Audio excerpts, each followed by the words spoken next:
레슨 2-1 노동의 존엄성. 노동의 존엄성. 노동은 자신이 가치 있는 사람임을 증명해준다. 정원은 육체적 노동에 대한 존엄성을 보여주는 것으로 우리에게 보답한다. 그것이 인간 세상에 다시 합류하는 방식이다. 웬델 베리. 게으름뱅이도 즐거운 일은 할 수 있지. 정원사는 뒤뜰을 가꾸며 중얼거렸다. 하지만 가을의 풍성한 수확을 거두려면 매일같이 꾸준히 일한다는 대가를 치러야 한다. 숨막힐 듯한 여름날, 그는 잠시 쉬면서 자신의 집과 옆집을 가르는 울타리로 걸어갔다. 울타리 너머에 있는 이웃집의 넓은 정원이 어수선했다. 정원 옆 잔디밭에서 제러드가 옥외용 안락 의자에 누워 휴대전화를 들여다보고 있었다. 정원사는 그를 주의 깊게 살펴보았다. 32살의 제러드는 최근 실직과 이혼을 겪었다. 그러고는 경제적 부담을 덜고자 부모님 댁으로 돌아와 있었다. 그 휴대전화에 잡초 뽑는 앱이 있었으면 좋겠군. 정원사가 소리쳤다. 제러드가 놀라서 고개를 들고는 크게 웃음을 터뜨리더니 울타리로 다가왔다. 어쩐 일이세요, 아저씨? 오늘은 평소보다 더 지저분하고 땀투성이시네요.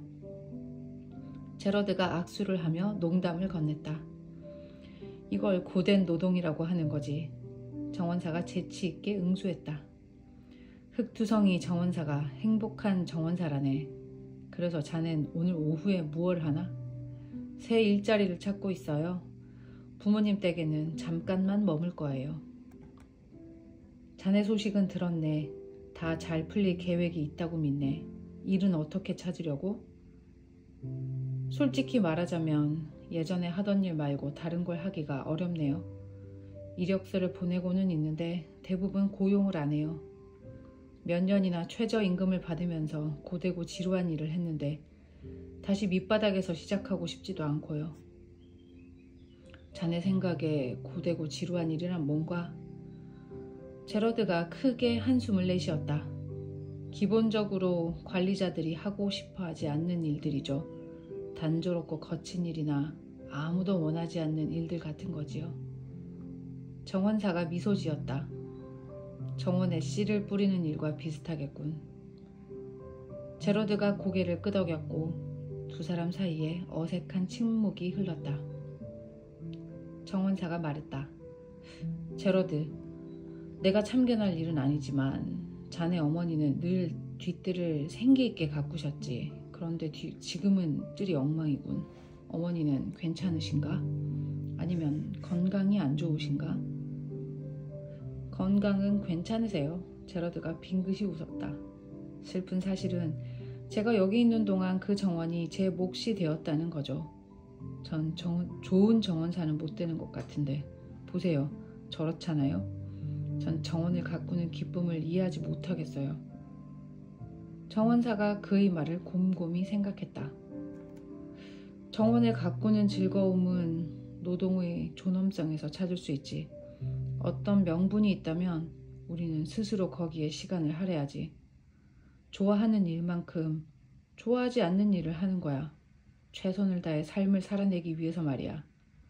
제러드가 웃음을 터뜨렸다. 흑투성이 정원사가 되면 행복해진다고 말씀하시는 거예요? 존엄하지 않은 일은 없다는 말을 하는 거야. 우리는 모두 더 행복해지고 제대로 된 방향을 가고 목적을 달성할 수 있다네. 정원사가 그에게 눈을 찡긋했다. 존엄은 감히 범할 수 없는 높고 엄숙한 상태를 말한다. 독립적인 성인으로 자라면서 우리는 먹고 사는 일에 존엄성이 있음을 깨닫게 된다. 자신이 하는 일의 모든 측면을 좋아할 수도 없고 또 어떤 일에서는 깨지거나 누군가에게 의존해야 하는 굴욕감을 이겨내기도 해야 한다. 대학을 졸업하고 재정적 압박에 몰렸을 때 나는 내 자신이 부끄러웠다. 사업을 시작했지만 그걸 해낼 능력이 없다고 스스로 느꼈다. 매일 패배감에 빠져 있었다. 내가 다른 사람들보다 못나 보였다. 마음 깊은 곳에서 돈 문제가 내 자존감을 갉아먹었다. 은행 잔고가 줄어들면서 좌절감도 커져갔다. 가장 좌절했던 순간은 공원 벤치에 혼자 앉아 있을 때 찾아왔다. 주변은 어두침침했고 나는 잔잔한 연못을 멍하니 바라보고 있었다.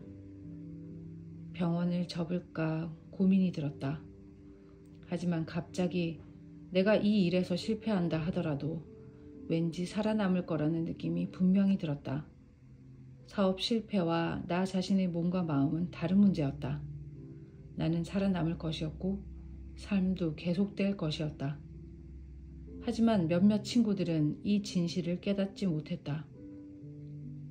100여 명의 졸업반 친구들 중에서 2친구는 사업을 시작하고 첫 고비가 오자 자살했고 또 다른 친구는 사업을 시작한 2번째 해에 자살했다.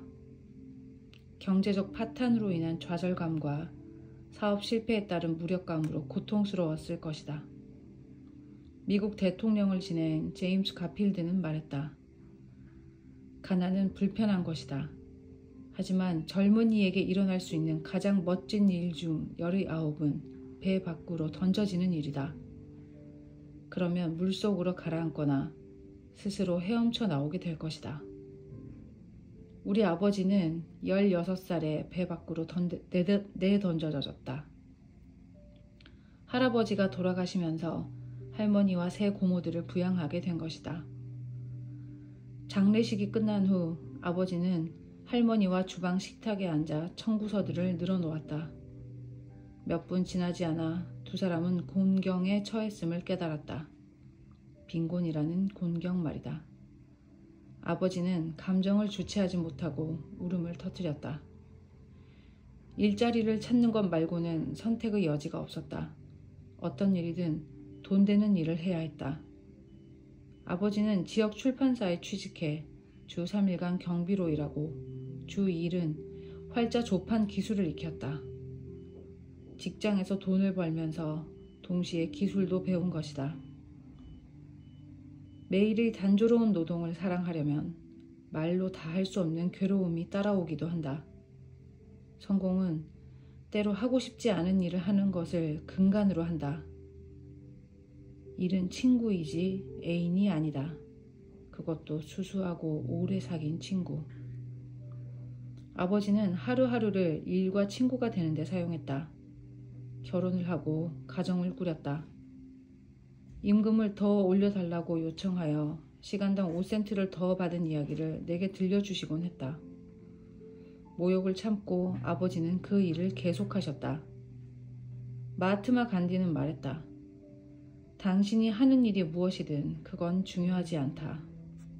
가장 중요한 건 당신이 그 일을 하고 있다는 점이다. 시어도어 루즈벨트는 이렇게 조언한다. 당신이 할 수 있는 것을 하라.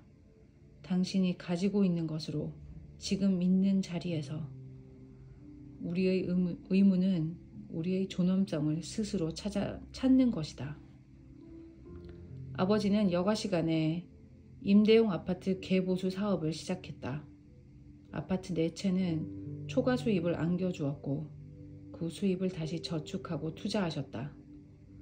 호숫가 집을 공동으로 구입하고 그곳을 수리하는 한편 가족들과도 함께 시간을 보내셨다. 일과 친구가 되자 그것은 아버지에게 꾸준한 신뢰를 돌려주었다. 아버지는 마침내 출판사 회장이자 CEO가 되셨다. 일은 가장 친한 친구이다. 내가 원하는 걸 주는 친구는 오직 그것뿐이다. 작가 조지 클라스는 썼다. 안쓰러운 사람은 흑투성이 정원사가 아니다. 집 앞 발코니에 앉아 완벽한 일이 찾아오기를 기다리는 깔끔한 정원사다. 그러는 동안 그의 정원은 황폐해질 것이다. 인생 수업, 노동의 존엄성. 돈이 없다는 것은 자존감을 좀먹는다. 존엄성과 고결함은 생계를 꾸려가는 데서 나온다.